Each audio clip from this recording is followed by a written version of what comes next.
मुंब्रातून अपहरण झालेली 3 महिन्यांची चिमुकली अकोला जिल्ह्यातील खेटरीतून जप्त, पती पत्नीला अटक। 1600 सीसीटीव्ही कॅमेऱ्यांच्या मदतीने मुंब्रा व चांदणी पोलिसांची धडाकेबाज कारवाई। पातूर मुंब्रा येथून अपहरण झालेल्या एका 3 महिन्यांच्या चिमुकलीची अकोला जिल्ह्यातील पातूर तालुक्यातील खेटरी येथून सुखरूप सुटका करण्यात पोलिसांना यश आले आहे। मुंब्रा आणि चांदणी पोलिसांनी संयुक्तरित्या राबवलेल्या या मोहिमेत अपहरणकर्त्या पती पत्नीला बेड्या ठोकण्यात आल्या आहेत। तब्बल 1600 सीसीटीव्ही कॅमेऱ्यांचे फुटेज तपासून पोलिसांनी या गुन्ह्याचा छडा लावला। नेमकी घटना काय?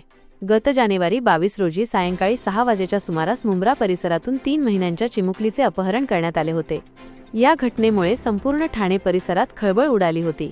घटनेचे गांभीर्य ओळखून मुंब्रा पोलिसांनी तातडीने गुन्हा दाखल केला आणि तपासासाठी 4 विशेष पथके तैनात केली। अकोला कनेक्शन आणि पोलिसांचा छापा। तपासादरम्यान तांत्रिक माहिती आणि गोपनीय सूत्रांकडून मिळालेल्या माहितीनुसार अपहरणकर्ते चिमुकलीला घेऊन अकोला जिल्ह्यातील चांदणी पोलीस स्टेशनच्या हद्दीत असलेल्या खेटरी येथे असल्याची माहिती समोर आली। मुंब्रा पोलिसांनी चांदणी पोलिसांशी संपर्क साधून संयुक्त पथक तयार केले।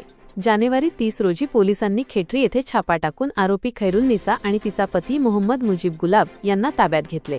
त्यांच्या तावडीतून चिमुकलीची सुखरूप सुटका करण्यात आली। 1600 सीसीटीव्ही कॅमेऱ्यांचा तपास। हा तपास पोलिसांसाठी अत्यंत आव्हानात्मक होता।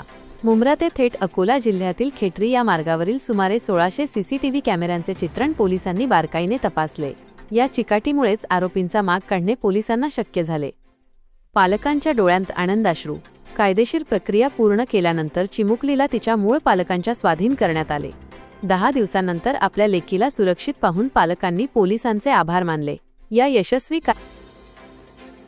कारवाईबद्दल मुंब्रा आणि चांदणी पोलिसांचे सर्वत्र कौतुक होत आहे।